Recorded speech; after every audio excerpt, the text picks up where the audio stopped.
श्री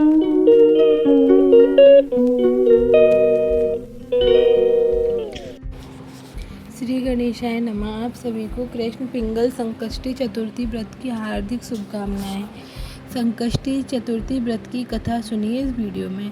पार्वती जी ने पूछा, हे पुत्र, आषाढ़ कृष्ण गणेश जी की पूजा कैसे करनी चाहिए? आषाढ़ मास के गणपति देवता का क्या नाम है? उनकी पूजा आदि का क्या विधान है? सो आप मुझे कहिए। गणेश जी ने कहा कि आषाढ़ कृष्ण चतुर्थी के दिन कृष्ण पिंगल नामक गणेश जी की पूजा करनी चाहिए। इसकी कथा निम्न प्रकार है। हे महाराज, द्वापर युग में मयस्मती नगरी के महाजीत नामक राजा थे। वह बड़ा ही पुण्यशील और प्रतापी राजा था। वह अपनी प्रजा का पालन पुत्रवत करता था, किंतु संतान विहीन होने के कारण उन्हें राजमहल का वैभव अच्छा नहीं लगता था। वेदों में निसंतान का जीवन व्यर्थ माना गया है। यदि संतान विहीन व्यक्ति अपने पितरों को जल दान देता है तो उसके पितृगण उस जल को गर्म जल के रूप में ग्रहण करते हैं। इसी आह-पोह में राजा का बहुत ही समय व्यतीत हो गया था। उन्होंने पुत्र की प्राप्ति के लिए बहुत से दान यज्ञ कार्य किए, फिर भी राजा को पुत्र प्राप्ति नहीं हुई। जवानी ढल गई और बुढ़ापा आ गया, किंतु वंश वृद्धि नहीं हुई। तदंतर राजा ने विधान ब्राह्मणों और प्रजाजनों के संदर्भ में परामर्श किया। राजा ने कहा कि हे ब्राह्मणों तथा प्रजाजनों, हम तो संतान विहीन हो गए, अब मेरी क्या गति होगी? मैंने जीवन में तो किंचित भी पाप कर्म नहीं किया है। मैंने कभी अत्याचार द्वारा धन संग्रह नहीं किया है। मैंने तो सदैव प्रजा का पुत्रवत पालन किया है तथा धर्माचार्य द्वारा ही पृथ्वी शासन किया है। मैंने चोर डाकुओं को दंडित किया है, इष्ट मित्रों के भोजन की व्यवस्था की है, गौ ब्राह्मणों का हित चिंतन करते हुए शिष्ट पुरुषों का आदर सत्कार किया है। फिर भी मुझे अब तक पुत्र न होने का क्या कारण है? विधान। ब्राह्मणों ने कहा, हे महाराज, हम लोग वैसे ही प्रयत्न करेंगे जिससे आपके वंश की वृद्धि हो। इस प्रकार कहकर सब लोग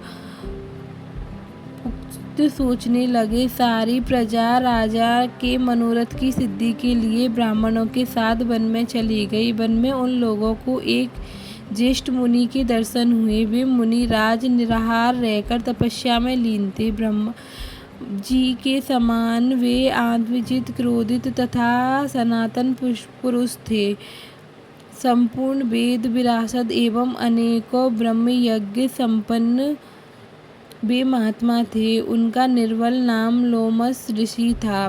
प्रत्येक कल्पांत में उनके एक एक रोम प्रतीत होते हैं, इसलिए उनका नाम लोमस ऋषि पड़ गया था। एक दिन महर्षि लोमस ने उन लोगों के दर्शन किए। वे सब लोग उनके तेजस मुनि के पास गए।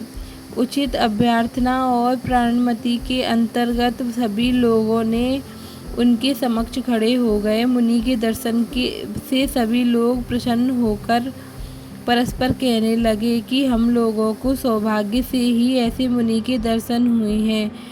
इनके उपदेश से हम सभी का मंगल होगा। ऐसे निश्चय कर लोगों ने मुनिराज से कहा, हे ब्रह्म ऋषि, हमारा दुख का कारण सुनिए। आप संदेह से निवारण के लिए हम लोगों के पास आए हैं। भगवान आपको कोई उपाय बतलाए। महर्षि लोमस ने पूछा, सज्जन, आप लोग यहाँ किस अभिप्राय से आए हो? मुझे आपका क्या प्रयोजन है? स्पष्ट रूप से कहिए, मैं आपके सभी संदेहों का निवारण करूँगा। प्रजाजनों ने उत्तर दिया, मुनिवर, हम मयस्मती नगरी के निवासी हैं। हमारे राजा का नाम महीजीत है। वह राजा ब्राह्मणों का रक्षक है, धर्मात्मा है, दानवीर है और सूरवीर है और एक मधुर भाषी भी है। उस राजा ने हम लोगों का पालन पोषण किया है, परंतु ऐसे राजा का क्या है जिसके पास संतान की प्राप्ति नहीं हुई हो? हे भगवान, माता पिता तो केवल जन्मदाता ही होते हैं, किंतु राजा जी तो वास्तव में पोषक और संवर्धक होते हैं। उसी राजा के निमित्त हम लोग ऐसे गहन वन में आए हैं। महर्षि, आप कोई ऐसी पुण्य बताइए जिससे राजा को संतान प्राप्ति हो सके, क्योंकि ऐसे गुणवान राजा को कोई पुत्र न हो तो बहुत बड़ा दुर्भाग्य की बात है। हम लोग परस्पर विचार विमर्श करके इस गंभीर वन में आए हैं, इससे कि उनके कुछ पुत्र की प्राप्ति हो जाए। उनके सौभाग्य से ही हम लोगों ने आपके दर्शन किए हैं। हे मुनिवर, किस व्रत, दान, पूजा आदि अनुष्ठान कराने से राजा को पुत्र प्राप्त होगा? आप कृपा करके हमें समझाइए और बतलाइए। प्रजाजन की बात सुनकर महर्षि लोमस ने कहा, सज्जनों, आप लोग ध्यान पूर्वक सुनिए। संकट नाशक व्रत बता रहा हूँ। यह व्रत निसंतान को संतान और निर्धन को धन देता है। आषाढ़ कृष्ण चतुर्थी को एकदंत गजानंद की पूजा करनी चाहिए, ब्राह्मणों को दान करना चाहिए और वस्त्रदान करने चाहिए। गणेश जी की कृपा से उनको अवश्य ही पुत्र प्राप्त हो जाएगा। महर्षि लोमस की बात सुनकर के सभी लोग क्रमबद्ध होकर खड़े हो गए और नतमस्तक होकर दंडवत प्रणाम करने लगे। सभी लोगों ने यह वन की घटित घटना राजा को सुनाई। प्रजाजन की बात सुनकर राजा ने व्रत किया और उनकी रानी गर्भवती होकर सुलक्षित पुत्र प्राप्त हुआ। जो व्यक्ति इस व्रत को श्रद्धा पूर्वक निष्ठावान तरीके से करता है, उसके जीवन में उसकी सारी मनोकामना पूरी होती है, और जिसके पास पुत्र नहीं है उसको पुत्र, और जिसके पास धन नहीं है उसको धन की प्राप्ति होती है। बोलिए गणेश जी महाराज की जय, संकष्टी चतुर्थी की जय। अब सुनिए महाराज विघ्नहर्ता गणेश जी की कथा। कहा जाता है कि बिना गणेश जी की कथा सुने कथा पूरी नहीं होती है। एक बार एक ब्राह्मण था। वह हर रोज सुबह उठकर गंगा जी में नहाने जाता था और आकर भगवान की पूजा करता था। उसकी पत्नी को यह पूजा अच्छी नहीं लगती थी। वह हर रोज ब्राह्मण से कहती थी कि तुम सुबह सवेरे ही पूजा करने बैठ जाते हो, मैं घर का कामकाज झाड़ू बुहारी कब करूँगी। ब्राह्मण उसकी बात को अनसुना कर देते थे। एक दिन ब्राह्मण गंगा जी में नहाने गए। पीछे से उनकी पत्नी गणेश जी की मूर्ति को छुपा दिया। ब्राह्मण ने आकर पूछा, मेरी गणेश जी की मूर्ति कहाँ गई? तब ब्राह्मणी ने कहा, मुझे नहीं पता, आपकी मूर्ति कहाँ है? उस दिन ब्राह्मण ने खाना नहीं खाया था और कहा, मैं तो गणेश भगवान की पूजा करके ही खाना खाऊंगा। ब्राह्मणी ने उन्हें बहुत समझाया कि खाना खा लो, पर ब्राह्मण ने खाना नहीं खाया और वह रोने लग गए। दोनों को लड़ते झगड़ते देख गणेश जी की मूर्ति हंसने लगी। तब ब्राह्मणी ने गुस्से में आकर के कहा, तुम्हारी मूर्ति वहाँ पड़ी है। मूर्ति के मिलने पर ब्राह्मण ने गणेश भगवान की पूजा की और प्रसन्न होकर गणेश भगवान बोले, मेरी सेवा करते करते तुम्हें बहुत दिन हो गए हैं, जो तुम्हें चाहिए वह मांग लो। तो ब्राह्मण ने कहा, अन्न मांगू, धन मांगू, जितने दुनिया में सुख हो सो मांगू। तब गणेश भगवान ने ब्राह्मण को धन, धान्य और सारे सुख प्रदान कर दिए। फिर ब्राह्मण गणेश भगवान की मूर्ति को मंदिर में रखकर पूजा करने लग गए। धन धान्य से भरपूर होकर ब्राह्मण के मन में गणेश भगवान के लिए श्रद्धा पैदा हुई। फिर वह ब्राह्मण को बोलकर गणेश भगवान की मूर्ति घर ले आए। दोनों पति पत्नी खूब प्रेम से गणेश भगवान की पूजा करने लगे। गणेश महाराज, जैसा आपने ब्राह्मण और ब्राह्मणी को दिया वैसा ही हम सबको देना। कहानी अधूरी हो तो पूरी करना, तो मन करना। और बोलिए भगवान श्री गणेश की जय, विघ्नहर्ता की जय। अब कहानी है लप्सी तप्सी की। कहा जाता है कि सारे व्रत की कथा सुनने के बाद लप्सी तप्सी की कहानी जरूर सुननी चाहिए। एक लप्सी था, एक तपसी था। तपसी तो भगवान की तपस्या करता था और लप्सी सवा सेर का हलवा बना करके जिम लेता था।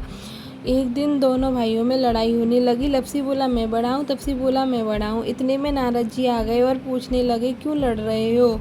तो लप्सी बोला, मैं बड़ा हूँ, तपसी बोला, मैं बड़ा हूँ। तब नारद जी बोले कि भगवान की पूजा।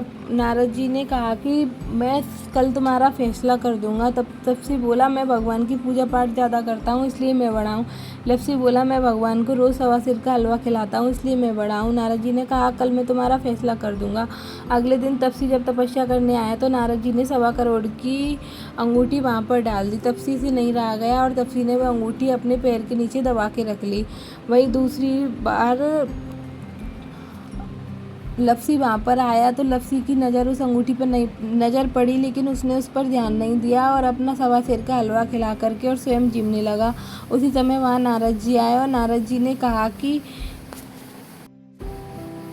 लपसी बड़ा है तपसी छोटा है। तो लपसी ने कहा कि मैं बड़ा हूँ तू छोटा है। तो तपसी ने कहा कि नहीं मैं बड़ा हूँ।